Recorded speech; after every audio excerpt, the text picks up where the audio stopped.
नमस्कार, मैं चांदनी और आप देख रहे हैं अपना अररिया न्यूज़। अपना अररिया न्यूज़, एक नज़र हर खबर। आज की इस लोकतंत्र के महापावन पर्व के मौके पर चुनावी समर में आज मंच पर बैठे हुए बिहार के गौरवशाली और लोकप्रिय हमारे तमाम जन जन के नेता, सभी के आंसू को पोंछने वाले और गरीबों की हुंकार को सुनने वाले हमारे आदरणीय मुख्यमंत्री नीतीश कुमार जी मौजूद हैं। उनके साथ आए हुए बिहार के कैबिनेट मंत्री श्री अशोक चौधरी जी मौजूद हमारे साथ। आज इस मंच पे हमारे लोकप्रिय सांसद भाई प्रदीप सिंह जी मौजूद हमारे साथ।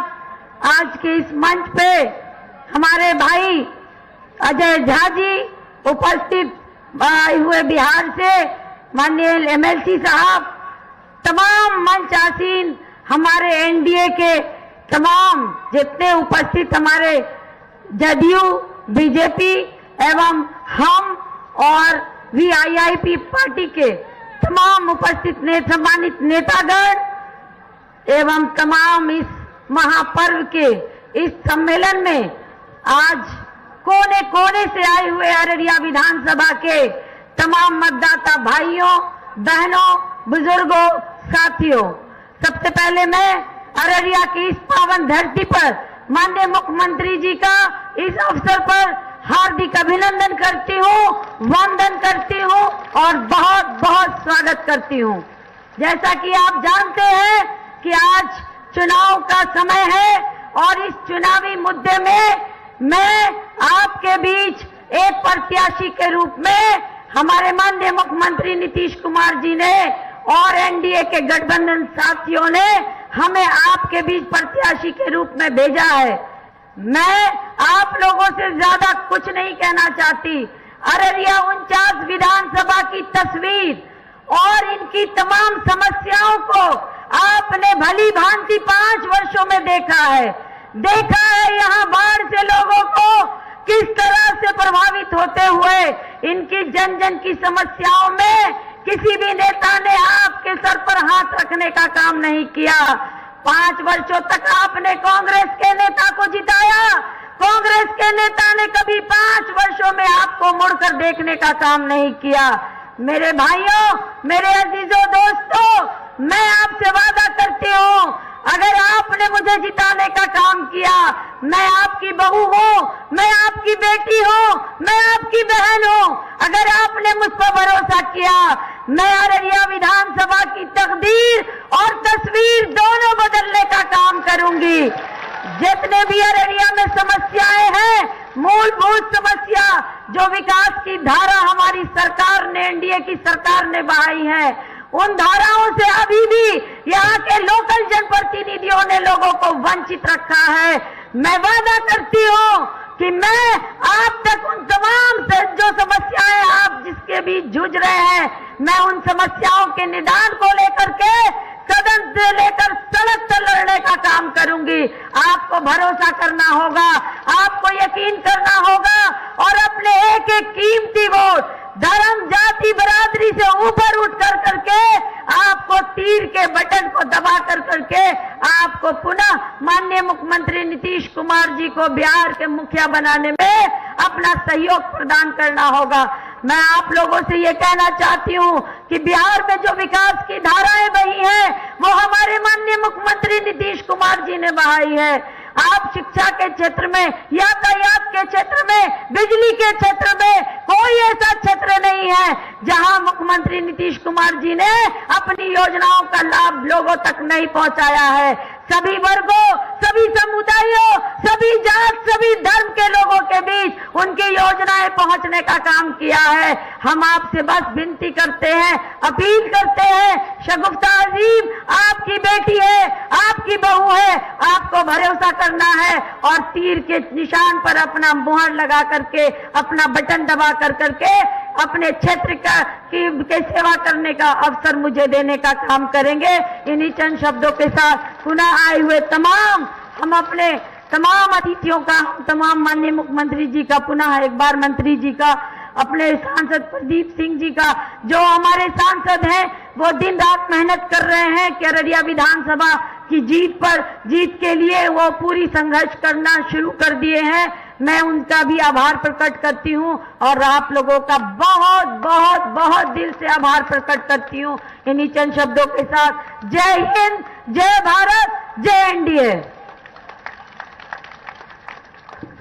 ये थी आपकी प्रत्याशी जिनकी बातों को आपने सुना। हम तो सिर्फ आपसे यही अनुरोध करने आए हैं कि भाई हम लोगों ने आपकी सेवा की है और आगे अगर सेवा का मौका देना चाहते हैं तो एनडीए के उम्मीदवार शगुफ्ता आजिम साहिबा को तीर छाप के बगल का बटन दबा करके भारी मतों से विजयी बनाइए।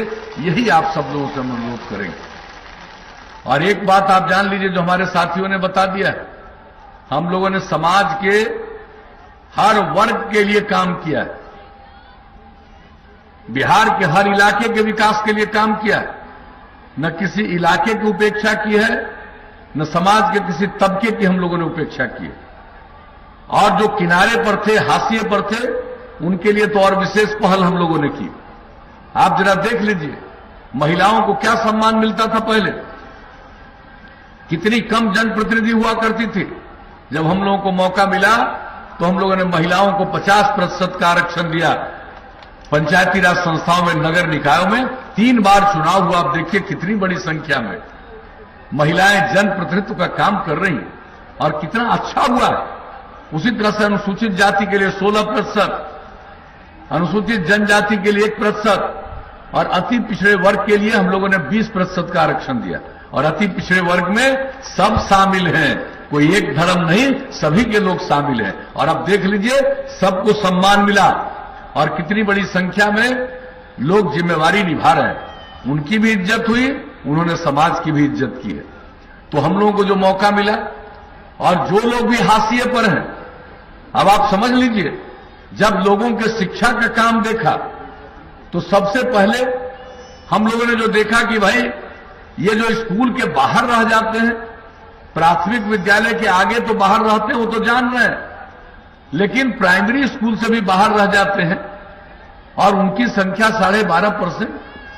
तो ये कौन है? किन परिवारों की लड़कियां ये सब बाहर रहते हैं? हम लोगों ने उसका आकलन किया, पता चला कि सबसे ज्यादा या तो महादलित समुदाय के या अल्पसंख्यक समुदाय के। और उनको स्कूल पहुंचाने के लिए हम लोगों ने जो काम किया, टोला सेवक, तालीमी मरकज स्वयं सेवक, 30,000 लोगों को काम में लगाया है और उनको 60 साल तक जिम्मेवारी दे दी है। और अब कहीं कोई बाहर नहीं है, अब न के बराबर कोई बाहर है। तो समाज में जो उपेक्षित रहे, उनके लिए हम लोगों ने हर स्तर पर काम किया है। और हमारे साथी बता रहे थे कितना विकास का काम हो गया, अपराध पर कितना नियंत्रण हुआ है। शाम होते कोई घर से निकलकर बाहर जाने की हिम्मत करता था, और आज आप देख लीजिए समाज में शांति। पहले कितना अपराध, कितना झंझट, कितना दंगा, कितना अपहरण, और ये सब पर हम लोगों ने नियंत्रण किया। कुछ तो गड़बड़ करने वाला लोग होगा, कुछ लोगों का तो ऐसा हो रहता है स्वभाव, लेकिन इन सब चीजों के बावजूद आप जान लीजिए अपराध पर कितना नियंत्रण हुआ। हर साल केंद्र सरकार के द्वारा सभी राज्यों के अपराध के आंकड़े प्रकाशित किए जाते हैं। जो सबसे हाल में आंकड़ा प्रकाशित हुआ, अब बिहार इतनी बड़ी आबादी का राज्य, इतना बड़ा राज्य, अब अपराध के मामले में देश में 23वें नंबर पर बिहार पहुंच गया है। इतना अपराध पर नियंत्रण हुआ। और जहां तक विकास का काम, आप समझ लीजिए, बिहार का जो विकास दर है प्रति वर्ष 12.84%, प्रति व्यक्ति आय औसत 10.52%। तो आप लोगों ने काम करने का मौका दिया, भाई हम लोगों ने काम किया, सबकी सेवा की, स्कूल, अस्पताल, सबका उत्थान। लड़कियां स्कूल कम जा रही थी, पोशाक योजना, साइकिल योजना, अब लड़का लड़की बराबर। आप जान लीजिए इस बार मैट्रिक की जो परीक्षा हुई तो उसमें लड़का से भी थोड़ा ज्यादा लड़की परीक्षा में शामिल हुई। आप सोच लीजिए कितना बड़ा परिवर्तन हुआ। कितना बड़ा परिवर्तन हुआ। लेकिन कुछ लोगों को विकास से कोई मतलब नहीं है। कुछ लोगों को समाज में बाधा उत्पन्न करना है, व्यवधान उत्पन्न करना है और इसी प्रकार का झंझट पैदा करके बिना काम किए कुछ लोगों का समर्थन लेना है। ऐसे लोग भी हैं। लेकिन हम लोगों ने इतने दिनों से काम किया। बिहार का बुरा हाल जंगल राज कहा जाता था और आज हम लोगों ने किस तरह से न्याय का शासन स्थापित किया, कानून का राज कायम किया। तो ये सब एक एक काम हम लोगों ने किया। समाज की सेवा, लोगों को आगे बढ़ाना और जिस प्रकार से आप लोगों ने हम लोगों को लगातार काम करने का मौका दिया। अब पहले का ध्यान ले लीजिए। पहले तो लालटेन का जमाना था, बिजली कहां, गांव तो छोड़ दीजिए, शहर में भी बहुत कम देर। और पूरे बिहार में बिजली की खपत कितनी थी? 700 मेगावाट। हमको जब आप लोगों ने काम करने का मौका दिया है, कितना बार हम यात्रा हर साल करते हुए, कौन ऐसा जिला है जहां नहीं पहुंचते, जहां की समस्या को नहीं देखा। हम लोगों ने कहा बिजली की स्थिति में सुधार लाएंगे, लाते गए और अंत में कह दिया कि 2018 के दिसंबर तक हम लोग हर घर बिजली पहुंचा देंगे। 2 महीना पहले 2018 के अक्टूबर तक हर घर बिजली पहुंचा दिया। अब सबको बिजली है। अब उसके बाद और बिजली बढ़ रहा है और लोग बिजली का कनेक्शन ले रहे हैं, जर्जर तार बदल दिया। अब तो सिंचाई के लिए, खेती के लिए भी बिजली लोग ले रहे हैं। ये सब काम हम लोग कर रहे हैं। और अब आपको मालूम है बिजली की खपत अब 6000 मेगावाट से ज्यादा। तो आप लोगों ने काम करने का मौका दिया, भाई सब किया। हम लोग हर घर नल का जल देने पर लगे हुए हैं। हर घर तक पक्की गली और नाली का निर्माण, हर गांव को पक्की सड़क से जोड़ना पूरे देश का है। हर घर में शौचालय का निर्माण, ये सारा काम अगर आप देख लीजिए तो हर घर पक्की गली और नाली का निर्माण आपके इस क्षेत्र में 428 वार्ड है, काम पूरा हो गया। और जो ग्रामीण टोला संपर्क योजना, गांव के बाहर टोला है, वहां तक सड़क नहीं गया, तो उसके लिए भी हम लोगों ने काम शुरू किया। और यहां पर 18 बसावटों में संपर्कता प्रदान की गई। और जो शहर का है अररिया नगर परिषद, 29 वार्डों में हर घर तक पक्की गली नाली का निर्माण पूरा हो गया। हर घर नल का जल का काम लगभग आधा पूरा हो गया। कुछ ही महीने में ये काम भी पूरा हो जाएगा। और हम सब दिन कहते रहे कि अगर खुले में शौच से मुक्ति मिल जाए और पीने के लिए स्वच्छ पानी मिल जाए तो आज जितनी बीमारी होती है 90% बीमारी से छुटकारा मिलेगा। तो हम लोग तो एक एक काम भाई करते रहते हैं, जो कहा उसको लागू करते हैं। तो आप लोगों से तो यही कहने आए। और अब केंद्र सरकार की विशेष योजनाएं बिहार के लिए है। केंद्र सरकार का सहयोग, राज्य सरकार का प्रयास और मिलकर के हम लोग बिहार को और नई ऊंचाइयों तक ले जाना चाहते हैं। कितना काम, और जिसका हमने जिक्र कर दिया, समाज के हर तबके का विकास। आप बताइए, लोग कहते हैं माइनॉरिटी कम्युनिटी के लिए कितना काम किया गया, किस प्रकार से अल्पसंख्यक समुदाय की महिलाओं के लिए सबसे पहले हम लोगों ने उनका अलग प्रशिक्षण दिया ताकि वो काम कर सके। 1,22,000 से ज्यादा महिलाओं ने प्रशिक्षण लेकर के काम करना शुरू किया। किसकी हम उपेक्षा की? ठीक कहा। किस तरह से लोगों को, ये मदरसा के शिक्षकों को कभी कुछ मिलता था? आप बताइए। संस्कृत वाले और मदरसा वाले, हम लोगों की सरकार नहीं थी, गए थे पटना मांग करने, तो पिटाए थे न जी, मिला था कुछ। और जब हम लोगों को मौका मिला, हम लोगों ने उनके लिए काम करना शुरू किया। और अंत में क्या कर दिया? जो सरकारी स्कूल के शिक्षक को जो देते हैं उतना ही हम मदरसा के टीचर्स को भी दे रहे हैं। और अभी आप सोच लीजिए किस तरह से काम। मदरसों का पहले कितने मदरसों की मान्यता मिली, हम लोगों ने और कितने मदरसों को मान्यता दी। तो भाई जरा गौर से सोच लीजिएगा। हमको कुछ नहीं कहना है, मालिक तो आप हैं, जनता मालिक है। काम करना मेरा धर्म है। कुछ लोग अपने परिवार तक सीमित हैं, मेरे लिए पूरा बिहार एक परिवार है और हम सबके प्रति समर्पित हैं। इसलिए आगे देख लीजिएगा, हम लोग तो काम करने वाले, आगे मौका दीजिएगा तो और काम करेंगे। अभी हर घर नल का जल, अभी हर घर बिजली पहुंचा दिया, अगली बार मौका दीजिएगा तो हर गांव में सोलर स्ट्रीट लाइट लगा देंगे। रात में घर का बिजली बुझाइएगा और पूरे गांव में उजाला ही उजाला रहेगा सौर ऊर्जा से। जितना काम कर रहे हैं सबका रख रखाव, और उसके अलावे जान लीजिए साफ सफाई, गांव हो या शहर, अगर हम नाला बनवा रहे हैं गंदगी रह गई तो नुकसान होगा। और आप जानते हैं हम कितना ज्यादा पर्यावरण के लिए काम करते हैं। जल जीवन हरियाली अभियान, किस तरह से उसके लिए अभियान चला रहे हैं और कितना काम करवा रहे हैं।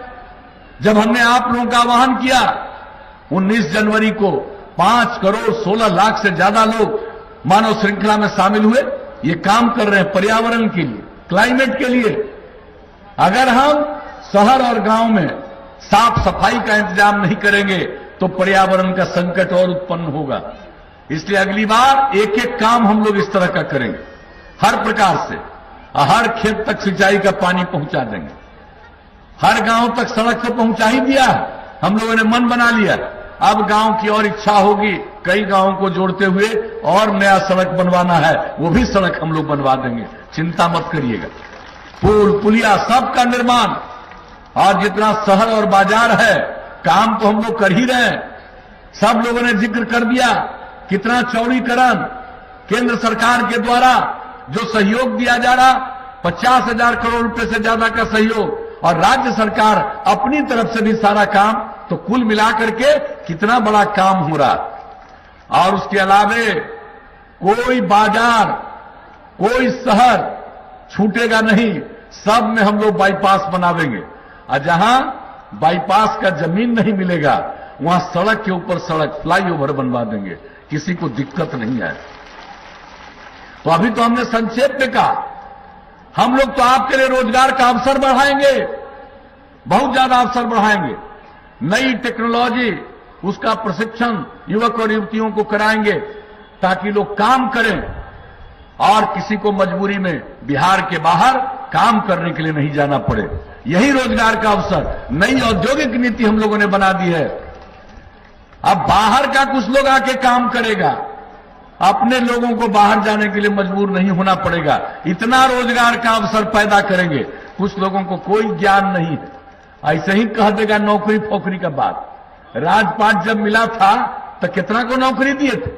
बिहार झारखंड एक था, 10 साल उनके राजपाट में, अब 5 साल उसके बाद बिहार अलग झारखंड अलग। तो 15 साल में पूरे बिहार में 95,000 को नौकरी मिला था, जान लीजिए। और हम लोगों को मौका दिए तो कितना शिक्षक का, कितना पुलिस में, कितना सरकारी सेवाओं में। और एक चीज को हम लोग खाली नहीं कर रहे हैं, अभी भी जो काम चल रहा परीक्षा इंटरव्यू का काम, करीब करीब 70,000 का, एक भी पद खाली नहीं रहेगा। और उसके अलावे जो बोलता है उसको तो मालूम ही नहीं। अरे सरकार की नौकरी तो सीमित होती है, असल चीज रोजगार मिलना चाहिए, काम का अवसर मिलना चाहिए, वो हम लोग करेंगे। कहां से दोगे भाई? करा 10 लाख को देंगे। अरे तो पिछला 10 साल में तो हम इंटर पास करवा दिए हैं 1 करोड़ को, तो 10 लाख को काहे दोगे? दोगे तो 1 करोड़ को दो, 1 करोड़ को दो। 10 लाख का क्या मतलब है? अगर सबको दोगे तो 1 करोड़ तो इंटर पास है, 10 साल में इंटर पास करवाए हैं। ये सब बकवास की बात है, पता नहीं है बजट क्या था। अशोक चौधरी जी बता दिए 24,000 करोड़ से कम का। अब हम लोगों का बजट है 2,11,000 करोड़ से भी ज्यादा का। और कितने लोगों को सरकारी सेवाओं में नौकरी का देते हैं, सब काम करते हैं। आधा काम इसके लिए और चीजों के मेंटेनेंस के लिए, और आधा पैसा नई योजनाओं के क्रियान्वयन के लिए हम लोग काम करते हैं। कोई कहेगा बोलता है, आप जानते हैं इन लोगों के चक्कर में मत पड़िएगा। ये लोग जो बोलता है उसमें चाहिए, पहले मिलता था जी, सब जरा टीचर लोगों से पूछ लीजिए, तो यूनिवर्सिटी के प्रोफेसर से भी पूछिए। हम जो निकले थे 2005 में भी न्याय यात्रा पर, और उसके बाद आप लोगों ने हम लोगों को काम करने का मौका दिया, तो हम तो लोगों से बात करते रहते थे। अरे यूनिवर्सिटी के प्रोफेसर बताते थे कि कई महीना में एक बार मिलता है तनख्वाह। या आप समझ लीजिए, तो ये लोग ये सब बात बोल के कह रहा है वही कि महीना में तनख्वाह नहीं मिलेगा, साल 2 साल में एक आध बार मिलेगा, और नहीं तो नहीं मिलेगा, पड़े रहो यूं ही। इसलिए आप जान लीजिए, बहुत लोग जो बहुत सारी बात बोलते हैं, क ख ग घ का ज्ञान नहीं है, न विकास का अनुभव है, न विकास में दिलचस्पी है। वो समाज को बांटना चाहते हैं, विवाद पैदा करके वोट लेना चाहते हैं, और हम लोग विवाद को खत्म करना चाहते हैं, आपस में प्रेम और भाईचारा का माहौल, सद्भावना का माहौल कायम करना चाहते हैं, और सबकी सेवा करना चाहते हैं। तो आपको अब सोचना, ये इतनी उपयोगी हैं। शगुफ्ता आजिम साहिबा कितना बढ़िया बोलती हैं। आप मौका दीजिएगा, देखिए एक काम ही नहीं छोड़ेंगे, कोई भी बचा हुआ काम। आज जिनको मौका दे दीजिएगा वो कुछ देख पाते हैं जी, कहां कोई समस्या है क्या पता, कि खाली जात पात के चक्कर में वोट दीजिएगा हैं? आप बताइए तो। और हमने क्या किया, जो आज जात पात का नाम लेंगे तो किसी भी जात के, उस जात के लिए पहले क्या किया गया, और हम लोग जब आए तो हम लोगों ने क्या प्रतिष्ठा दी, जरा इसके बारे में जान लीजिए। तो प्रतिष्ठा देने वालों को पीछे करिएगा, और कोई काम न करे उसको आगे करिएगा। ये कैसा समाज बनाना चाहते, इसलिए इस सब चक्कर में मत पड़िए। और जो मोहतरमा शगुफ्ता आजिम है, ये बहुत काम करने वाली है, किसी को उपेक्षा नहीं करेंगी, सबका ध्यान रखेंगी। तो क्या हम उम्मीद करके जाएं, अभी तो कई जगहों पर जाना है। अरे वोट दीजिएगा, तीर छाप के बगल का। बहुत बहुत धन्यवाद। तो हम इनको जीत का माला समर्पित कर दें।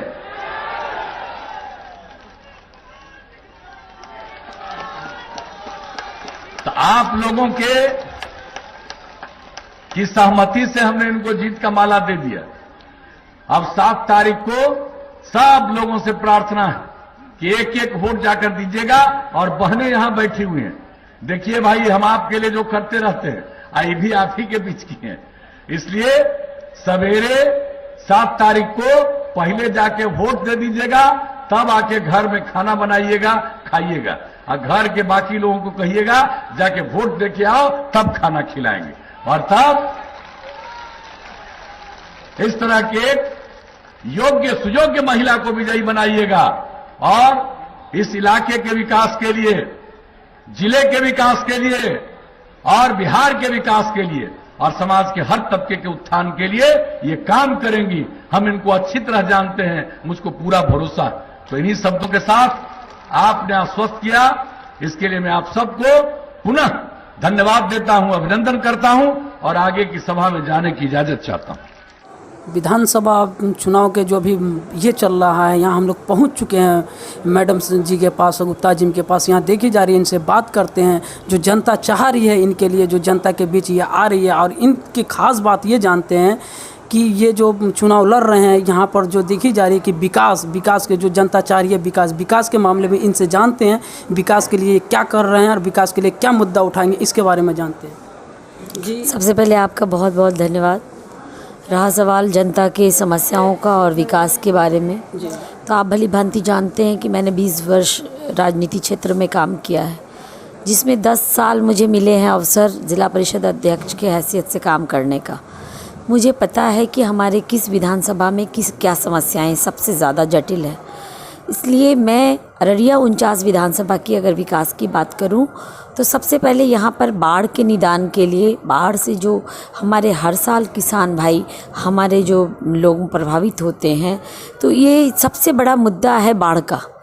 मैं अगर जीत कर गई तो महानंदा बेसिन की मैं लड़ाई लड़ूंगी। महानंदा बेसिन के प्रोजेक्ट ऑलरेडी पारित हैं, सरकार ने सैंक्शन किया हुआ है, पैसे दिए हुए हैं, तकनीकी स्वीकृति हो चुकी है, लेकिन कुछ टेक्निकल कारणों से अब तक महानंदा बेसिन का प्रोजेक्ट हमारे यहाँ नहीं आ पाया। ये ज़रूरत है कि सरकार से कोऑर्डिनेट करके इस पर एक संवाद बनाने की और महानंदा बेसिन पर काम की शुरुआत करवाने की, तो मैं इसकी बहुत जल्द पहल करने वाली हूँ। अगर मुझे लोगों ने आशीर्वाद और प्यार दिया तो मैं सबसे पहले सिंचाई और बाढ़ के प्रभावित इन तमाम इलाकों में मैं इसके लिए काम करूँगी। दूसरी बात है कि एजुकेशन ऑफ क्वालिटी जो हमारे सरकार के एजेंडे की प्रायोरिटी है, प्राथमिकता है। आप देखे होंगे कि हमारा जो निश्चय 2 है, पार्ट 2 निश्चय 7 निश्चय पार्ट 2 में एजुकेशन ऑफ क्वालिटी की बातें कही गई हैं और स्वास्थ्य की बातें की गई हैं। जो अररिया में ख़ास करके जो स्वास्थ्य की चरमराई व्यवस्था है, जहाँ पर बिचौलिए वगैरह की काफ़ी हावी हैं, मैं लोगों से ये कहना चाहूँगी कि स्वास्थ्य की व्यवस्थाओं पर मैं पूरी तरह से अपनी वचनबद्ध हूँ कि मैं यहाँ सरकारी साधनों में यहाँ के गरीब लोगों को अच्छी से अच्छी स्वास्थ्य व्यवस्था अररिया ज़िला में करवाने की कोशिश करूँगी, ताकि यहाँ से वो उन्हें पूर्णिया और अन्य सिल्लीगुड़ी जाने की ज़रूरत ना पड़े। दूसरी बात ये है कि सबसे ज़रूरी है कि पोस्टमार्टम के लिए हमारे पूरे ज़िला का यहाँ पर एक गृह है। पोस्टमार्टम यहाँ पे होता है अररिया में, कहीं भी कोई कांड होता है लेकिन पोस्टमार्टम अररिया लाया जाता है और तब कराया जाता है। मैं ब्लॉक वाइज पोस्टमार्टम के लिए मैं चाहूँगी कि वहाँ पर इसकी व्यवस्था हो, ताकि लोग पोस्टमार्टम के लिए अररिया नहीं आकर के अपने ही ब्लॉक पंचायत में ये कर लें। तो ये एक बहुत बड़ा ये कदम होगा। जब पोस्टमार्टम के लिए लोग आते हैं तो उनके परिजन आते हैं, काफ़ी परेशानियों का सामना करना पड़ता है।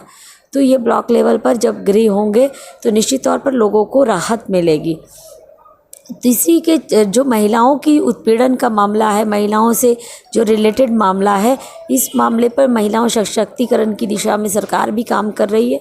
मैं भी इस पर पहल करूंगी कि महिलाएं और मजबूत हों, सशक्त हों, पूरी तरह से सामाजिक न्याय उनको मिल सके।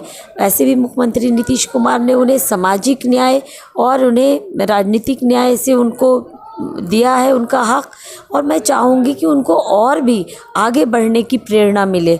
इस तरह से मैं काम करूँगी। तमाम डेवलपमेंट की आज भी कई जगह पुल पुलियाँ सड़कें की काफ़ी जर्जर स्थितियाँ हैं। अभी देख रहे हैं आप झमटा पुल, रामपुर में पुल का निर्माण, आप बोरा घाट, अभी मैं घूम रही थी बोरा घाट में सड़कों का निर्माण, ये तमाम आप लोधी गांव जाइए, कुसियार पंचायत के लोधी गांव जाइए, वहाँ की सड़कों की स्थिति बहुत जर्जर है। आपका यहाँ देखिए मदनपुर में धोकड़िया के पास जो तटबंध है, उस तटबंध से काफ़ी लोग प्रभावित हो रहे हैं। ये तमाम कामों को मैंने चयन किया है और निश्चित तौर पर मैं इन कामों को अंजाम देने का काम करूंगी। मैं पब्लिक से अपना संवाद सीधा रखूंगी। मैं जन समस्याओं से खुद भीगूंगी और उनकी समस्याओं के निदान के लिए खुद पहल करूंगी। ब्लॉक में जो हमारे लोग लूटे जा रहे हैं, ब्लॉक में जो हमारे पदाधिकारी जो हमारे लोगों को लूट रहे हैं, मैं उस पर निरंकुश लगाने का काम करूंगी। ब्लॉक में किसी भी प्रकार की भ्रष्टाचार को मैं बर्दाश्त नहीं करूंगी और जनहित में जो भी काम करने हैं पदाधिकारी को, उन्हें नियम अनुसार करना होगा। ये तमाम मैंने अपने एजेंडे में रखा है। यहाँ पर खेल की व्यवस्थाओं की आप देख लें तो युवा पीढ़ी खेल की तरफ आकर्षित है। हमारे यहाँ की पुरानी संस्कृति खेल जो कहीं ना कहीं अब मृत अवस्था में हो रही है, अब मैं उन तमाम खेल को पुनर्जीवित करवाऊंगी। उसके लिए मैं पहल करूंगी ताकि यूथ को एक अच्छी जो नशे से निकल करके खेल की तरफ डाइवर्ट किया जा सके, स्किल डेवलपमेंट की तरफ उनको डाइवर्ट किया जा सके। रोज़गार जो सृजित हो रहे हैं, जैसे माननीय मुख्यमंत्री नीतीश कुमार ने बहुत सारे अवसर की बात की है, उन अवसर में जो रोज़गार सृजित हो उसमें उनको इन्वॉल्व किया जाए, ताकि हमारे जो यूथ पीढ़ी है जो बहुत ज़्यादा नशे में इन्वॉल्व हो रहे हैं, वो इस माध्यम से नशे से बाहर आ सके। जो हमारी जो बहनें हैं, जो हमारी बेटियां हैं, उनको बेहतरीन एजुकेशन मिल सके, इसके लिए भी मैं पहल कर रही हूँ। ये तमाम चीज़ें हमारे एजेंडे में है। मैं वादा करती हूँ इन तमाम कामों को मैं सरजमीन पे उतारने का काम करूँ। अभी आपने कहा कि यहाँ पे पोस्टमार्टम बनना चाहिए हर एक जगह, अपने व्यक्ति अररिया आने की ज़रूरत नहीं है। तो यहाँ अररिया ज़िला में ये दिखा जा रहा है कुछ ऐसी व्यवस्था नहीं है, कुछ ऐसी ऐसी चीज़ों का कमी है कि जिनके लेके काफ़ी नुकसान होता। अभी देखिए ये पास में अररिया ज़िला के भोटरवाड़ी के बगल में एक हादसा हुआ था चनारनी में, जहाँ एक बच्चा डूब गया था, लगभग 13 साल का था, तो वहाँ पर MDRM का टीम नहीं पहुँच पाई थी। ये चीज़ अररिया में अपना नहीं, ये चीज़ वैसा होना चाहिए। और कुछ ऐसे जगह है कि हॉस्पिटल में एम्बुलेंस नहीं है, जो गाँव का हॉस्पिटल होता है ब्लॉक के बगल में, उन चीज़ों का जनता का मांग है। इन चीज़ों पर आपका क्या कहना है? निश्चित रूप से एम्बुलेंस तो वैसे सभी ज़िलों के लिए हैं, भले ही चूँकि यहाँ की जनता बिल्कुल नेतृत्वहीन रही है, यहाँ के कभी सरपरस्ती किसी भी जनप्रतिनिधियों ने अपने जनता के लिए नहीं रखा, क्योंकि निरंकुश प्रशासन के इसकी शिकार है हमारी जनता। तो इस पर नियंत्रण पाने के लिए जनप्रतिनिधियों का सतर्क होना, सशक्त होना बहुत ज़रूरी है। अगर जनप्रतिनिधि जहाँ के मजबूत होते हैं, वहाँ की जनता को कोई भी उत्पीड़न नहीं सहना पड़ता है। तो एम्बुलेंस की पूरी व्यवस्था है, इसमें कोई दो राय नहीं है। मैं जब भी जितने भी लोग हमारे पास आते हैं, मैं उन्हें व्यवस्था करवाती हूँ स्वास्थ्य सुविधा की। रहा सवाल इस मामला का कि यहाँ पर जो है जैसे बच्चे पानी में डूब कर मर गए, NDRF की टीम की व्यवस्था ज़िला में होनी चाहिए।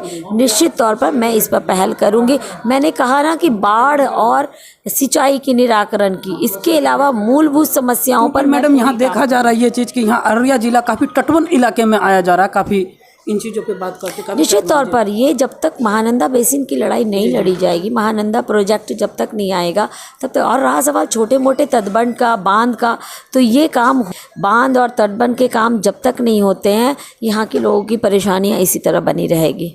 जी, अररिया जिला में MDRM का टीम का होना ज़रूरी है या अथवा NDRF की टीम का होना बहुत अति आवश्यक है, क्योंकि पूर्णिया में वो रह रहे हैं। जब कोई घटना घटती है तो उन्हें पूर्णिया सूचना की जाती है जिला पदाधिकारी के माध्यम से, तब जाकर के NDRF की टीम हमारे यहाँ पहुँचती है।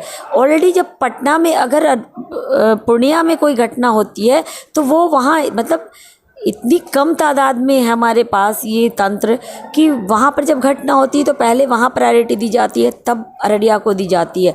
तो मैं कोशिश करूँ कि हमारे अररिया ज़िला के लिए NDRF टीम की पूरी व्यवस्था हो, सुचारू रूप से यहाँ उनका ज़िला हेडक्वार्टर हो, ताकि यहाँ अगर इस तरह की कोई घटना घटती है तो यहाँ पर लोगों को फ़ौरन उसको वहाँ पर सतर्कता बरते और वहाँ पर हमारी NDRF पहुँच करके राहत दे। और जी एक बात और ये जानना चाह रहे हैं आपसे कि कोई भी विधानसभा जब चुनाव आती है तो महंगाई जो बढ़ जाती है, इसमें क्या कहना है? जो कि अभी जैसे कि प्याज 80 रुपया किलो है, आलू 60 रुपया किलो, इस पे क्या कहना चाहिए? जो आप जानते हैं, आपको ये पता है कि जनता को दिग्भ्रमित किया जा रहा है। ऐसे इकोनॉमी जो हमारा है देश का, इस हालात में प्याज का आयात निर्यात का मामला है, ये तो आप अच्छी तरीके से जान रहे हैं। कोई ये सरकार का मामला रिलेटेड नहीं है। आयात निर्यात जिस हिसाब से किसानों की उपज होती है, उस हिसाब से आयात और निर्यात होती है। जहाँ ज़्यादा हुई, बहुत सारे अभी आप देख रहे हैं फसल की क्षति हुई है, मक्के की क्षति हुई है, उसी तरीके से प्याज की क्षति हुई है। तो इस तरह से महंगाई उस पर हावी होते हैं जहाँ नुकसान होते हैं। सरकार निश्चित तौर पर इस पर नियंत्रण लगाने के लिए लगातार काम कर रही है, प्रयास कर रही है। निश्चित तौर पर महंगाई पर हम लोग जो बिहार का, हमारा चूँकि देश की हम बात तो नहीं कर सकते, लेकिन हम बिहार के बारे में ज़रूर कह सकते हैं कि माननीय मुख्यमंत्री जी के अंडर में जितनी भी महंगाई को राहत देने वाली जनता को जो भी उनके पास सुविधा होगी, उन्हें वो ज़रूर कर पहुँचाएंगे और उससे अपना महंगाई दूर करने की काम करेंगे। जी, मैंने कुछ गाँव में मैं गया अररिया जिला के, तो वहाँ ये पता चला है कि मैडम जी को वोट दे रहे हैं हम लोग, विधानसभा चुनाव लड़ा रहे हैं, उनको ला रहे हैं, तो वो हमारे साथ ये हेल्प करेगी कि हम लोगों को जो फसल बर्बाद हुए हैं, तटवन इलाका है, उनमें काफ़ी मदद करेगी। और कुछ ऐसे कारनामा बताया है कि जिसमें आपने काफ़ी सहयोग लिया है, उन लोगों को काफ़ी आगे रहा है, हर एक दुख में साथ रहा। इन चीज़ों में क्या कहना है आपको? निश्चित तौर पर मैंने काम किया, मैंने पहले भी बताया, मैंने काम किया, काम के आधार पर मुझे टिकट भी मिली है और लोगों का आशीर्वाद और प्यार भी लगातार मिल रहा है।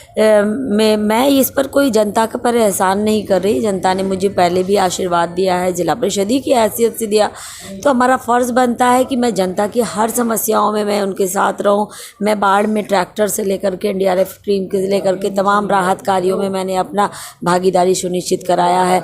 निश्चित तौर पर जनता के बीच रहने वाले ही तो लोकप्रिय होते हैं। जनता को ये लगता है कि अगर हम जनहित में उनके साथ हैं तो जनता हमारा क्यों नहीं साथ देगी। आज बहुत बड़े पैमाने पर जो मुझे विधानसभा में, मैं जिस पंचायत में जा रही हूँ, मुझे जन समर्थन मिल रहा है, लोगों की प्यार आशीर्वाद मिल रही है हमारे कामों के बदौलत। शगुफ्ता अजीम जैसी बहुत सारी महिलाएं हैं जो घर में बैठी हुई हैं, उन्हें लोग नहीं जानते, बट मुझे मेरे काम के आधार पर लोग जानते हैं, और जो लोग मुझे वोट करेंगे वो हमें काम के आधार पर ही करेंगे। निश्चित तौर पर उनका पूर्ण विश्वास और आशा मुझसे जुड़ा हुआ है, उनकी बहुत यकीन मुझसे जुड़ी हुई है कि मैं जीत कर आऊँगी तो निश्चित रूप से क्षेत्र का विकास करूँगी, इसलिए तमाम लोग इस तरह की बातें बोल रहे हैं। जी, आज जो नीतीश कुमार जी जो आए थे तो उसने कुछ वैसा बात बोला कि विकास के मामले में विकास ये बहुत पीछे है, उस पर क्या कहना है? जो विकास के बारे में वो कह रहे कि अररिया जिला बहुत अति पिछड़ी में, जो अभी उसने कहा कि विकास जो जैसे कि कोई विपक्ष पार्टी है वो इस तरह के बात बोलते हैं, उस पर क्या कहना है? कौन बोल रहे थे? ये मुख्यमंत्री नीतीश कुमार ने तो विकास की बातें की। नीतीश कुमार ने कहा मैंने अति पिछड़ों की विकास की, मैंने अक़लियतों का विकास किया, मैंने दलितों का विकास किया, सभी समुदाय सभी वर्गों का। चूँकि न्याय के साथ विकास का नारा ही उनका पहला ये था, जब वो जीत कर आए और उनकी सरकार बनी, उन्होंने पहला ही उद्देश्य था उनका कि उन्होंने अपना पहला जो ओथ लिया था न्याय के साथ विकास का, उनका अपना ये स्लोगन रहा और उन्होंने करके दिखाया। निश्चित तौर पर अररिया में भी जो गली सड़क, बिजली, पानी, स्कूल, जो भी इंफ्रास्ट्रक्चर्स आप देख रहे हैं, जो भी व्यवस्थाएं माननीय मुख्यमंत्री नीतीश कुमार ने किया। हाँ, जनप्रतिनिधियों की निकम्मापनी के कारण बहुत सारे जो फंड्स आए वो फंड्स यहाँ से लैप्स हो करके चले गए। तो ये तो इच्छा शक्ति लोकल जो लोग होते हैं, लोकल जनप्रतिनिधि होते हैं, उनकी होती है। हमारे यहाँ से फंड वापस जा रहे हैं, हमें काम करने की इच्छा शक्ति नहीं है। लोगों के काम के लिए यहाँ पर बहुत सारे समस्याओं के लिए यहाँ पर काम करने हैं, लेकिन उनकी इच्छा शक्ति नहीं है, उन्होंने काम नहीं किया। मैं देखिए एमएसडीपी के पैसे रहे, सीमावर्ती क्षेत्र के पैसे रहे, बहुत सारे ऐसे पैसे रहे जो हमारे यहाँ से वापस हमारे विधानसभा में उसका इस्तेमाल बहुत कम हो पाया। लेकिन ऐसी हालात में जहाँ जनप्रतिनिधि केवल और केवल योजना को ठेकेदारों के माध्यम से जोतने का काम करेंगे, अन्य चीज़ों में आपका इंटरेस्ट नहीं रहेगा, तो निश्चित तौर पर वो क्षेत्र तो वंचित रहेगा। यहाँ पर बहुत सारे पुल पुलियों और बहुत सारे कामों की आवश्यकता थी, जिन कामों को करना चाहिए था प्रायोरिटी दे करके उनको नहीं किया गया, भेदभाव किया गया, क्षेत्रों में भेदभाव किया गया।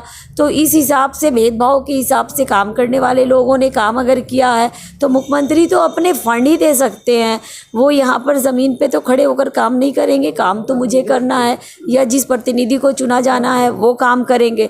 तो निश्चित तौर पर मुख्यमंत्री ने सच कहा कि उन्होंने अति पिछड़ों का काम किया, दलितों का काम किया, सभी समुदाय सभी जातियों का काम किया, और जो काम किया है ऐतिहासिक काम किया है। बिहार में जितने भी काम हुए हैं ऐतिहासिक हुए हैं, चूँकि ये काम ऐसे काम थे कि जिन कामों को करने के लिए कभी सपने देखे जाते थे, जैसे बिजली के काम, ये सपनों में था कि 22 घंटा कभी बिजली मिलेगी बिहार के लोगों को, लेकिन उन्होंने कर दिखाया। 22 घंटे बिजली मिल रही है, तो ये एक ऐतिहासिक काम है।